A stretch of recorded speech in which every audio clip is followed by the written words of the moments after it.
Bonjour à tous, bienvenue sur le Ballon français. Je vais vous présenter donc un document qui découle de la croustillante. Donc c'est ce qu'on appelle le Data Focus Club.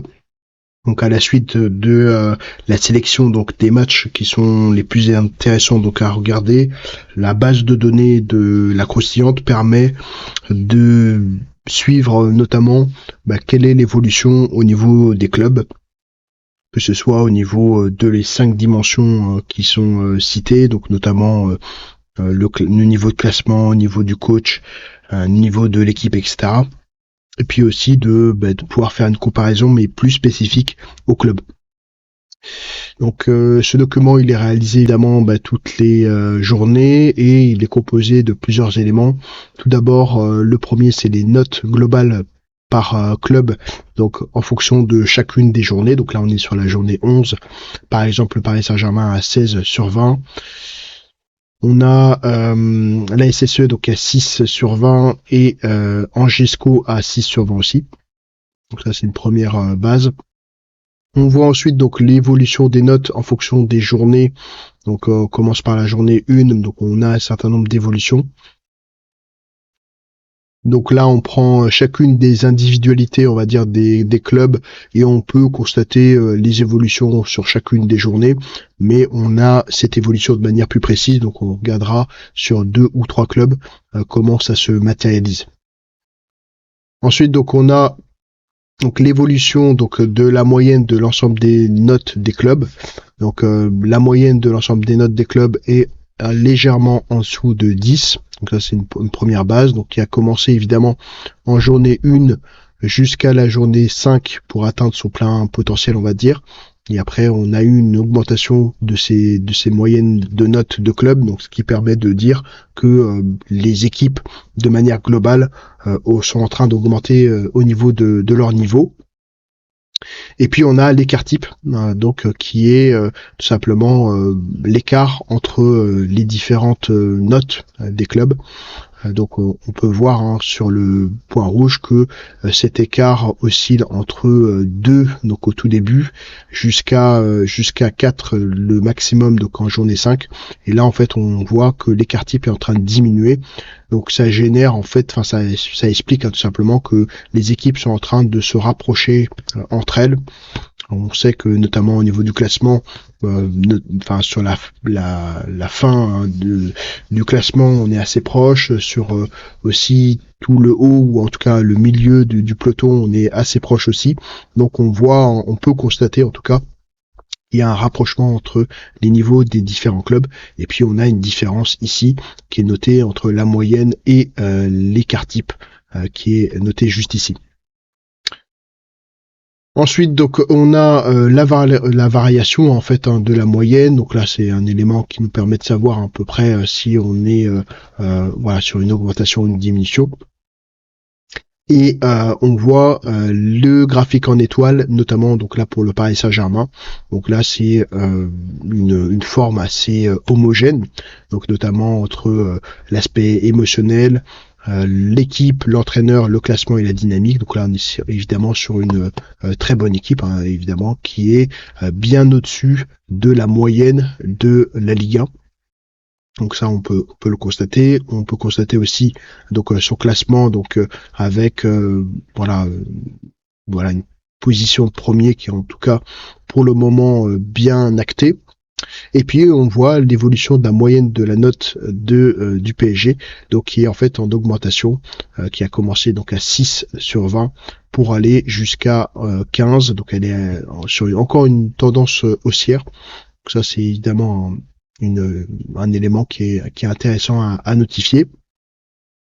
Ensuite sur le stade brestois, donc là on voit qu'il est déjà en dessous de la moyenne de l'ensemble des clubs.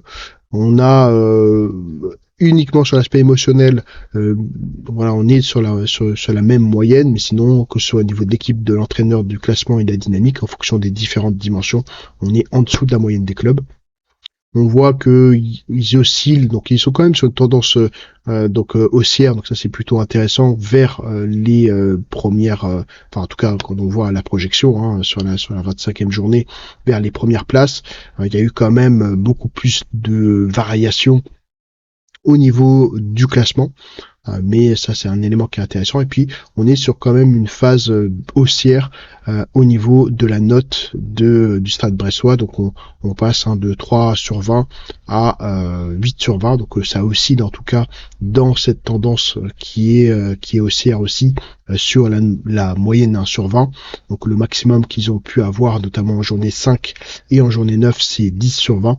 Mais c'est vrai que c'est assez difficile, en tout cas pour eux, de se stabiliser.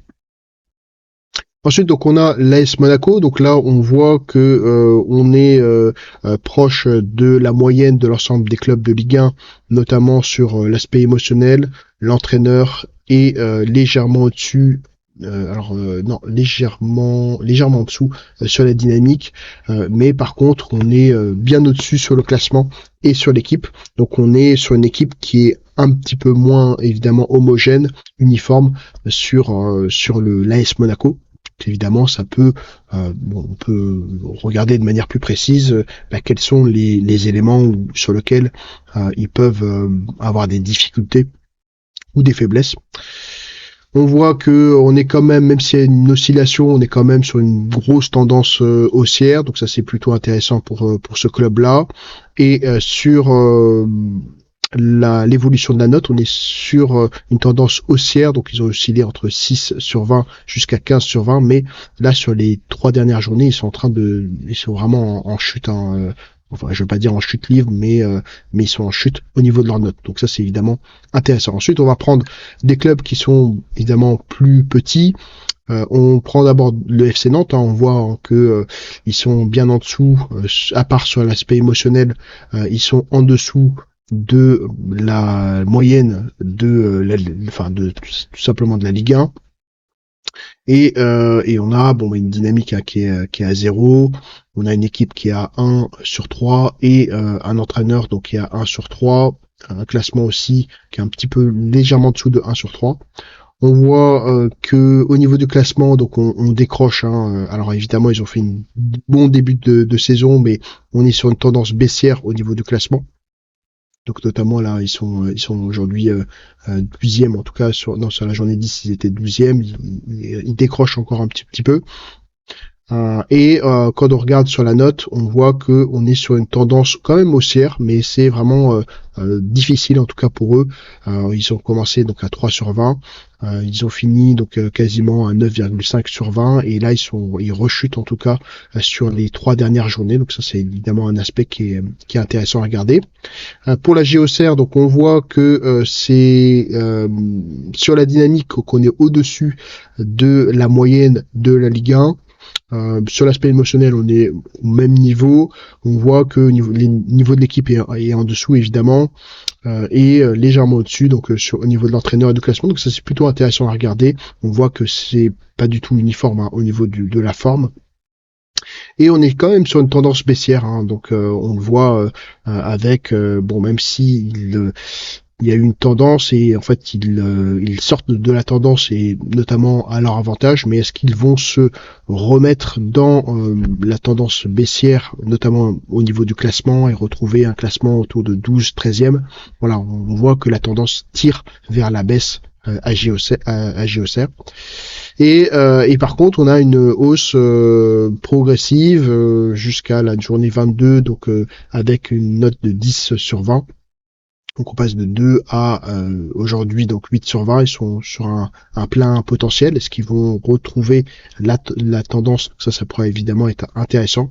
Mais voilà pour la JOCR. Et puis enfin, on va prendre l'Angesco. Donc là, on voit évidemment que la forme est plus particulière, on va dire, avec un niveau d'équipe assez faible. Le niveau d'entraîneur est légèrement en dessous de la moyenne, l'émotion bien en dessous. La dynamique pour le moment, elle est plutôt bonne, donc ça c'est plutôt intéressant. Et le classement bien en dessous, évidemment. On voit que là, par contre, la tendance est beaucoup plus à la stagnation. On est aujourd'hui quasiment sur peut-être le maximum de ce que pourrait faire l'Angesco, en tout cas sur les performances au niveau de la tendance. Et on voit par contre que là, on est sur quand même une tendance haussière sur l'Angesco, notamment au niveau de sa note générale. Donc ça, c'est évidemment plutôt intéressant. Voilà pour le document donc de Data Focus Club, donc qui est réalisé à chacune des journées. Donc là c'est pour la journée 11. N'hésitez pas à regarder notamment la croustillante qui euh, fait objet des différentes sélections des meilleurs matchs à regarder. Merci à vous.